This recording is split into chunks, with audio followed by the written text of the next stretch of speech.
This is Las Vegas Real Estate Now, where we bring you the 3 E's: educate, empower, and engage. I'm your host, Harvey Blankfeld, and we've been selling homes here in Southern Nevada since 1988. And with me in studio, I have John Ingram from CrossCountry Mortgage. And while we were on the break again, we were talking about it was an interesting conversation because Carly was asking John about whether or not he's getting calls from listing agents about their buyers being properly qualified.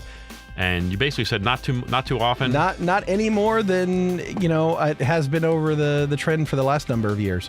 That behavior has not seemed to have changed in my business. It's interesting because I always, when I'm a listing agent and we get an offer from a buyer, often before I even contact the seller, I'm going to contact the lender of that buyer to see what information I can garner. And you had an interesting thought about some of the good questions we might ask that lender. What might be some of the good questions I can ask that lender about their qualification? Truthfully and candidly, you might ask, is this purchase or is this price at the edge of the borrower's qualification? Okay. Or is it in the sweet spot where it should be, we're not pushing any of the borders? Because it's very funny, guys, as you're listening to this, and I'm going to tell you a cute little story, is that a lot of times when we get offers, and it's so funny, the offer will be, $247,500, and the approval letter, guess what the approval letter's for? $247,500? $247,500. Sure.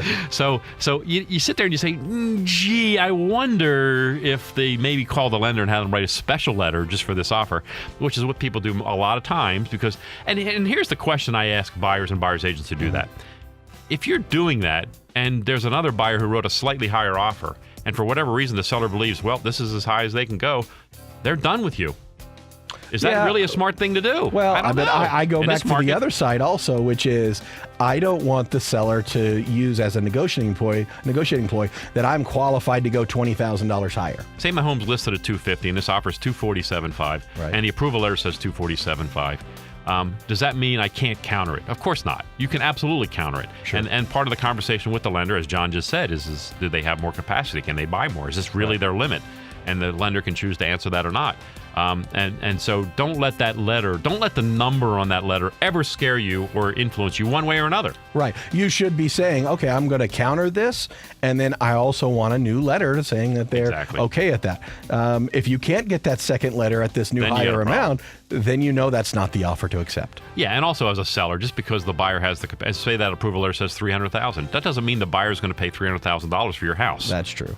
John, one of the things that I do is that when I make that call to the lender, and I tell you, I make that call almost immediately once I receive an offer, almost sometimes before I even speak to the seller. The questions I like to ask, and you can tell me what you think about this. First the question is I'll ask the lender, how long do you need to close this deal?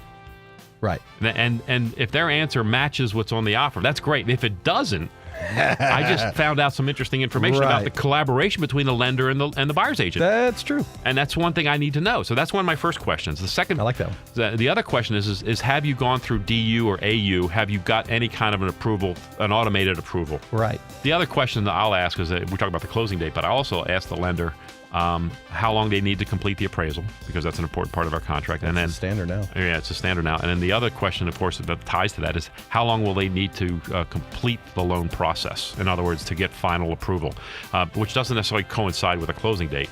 But those are two dates that are on the contract these days that I want to know. Again, I'm looking for the synchronicity between that buyer's agent and that lender to make sure there's been conversations, that there's clarity. And sometimes you'd be surprised at what I hear sometimes, John.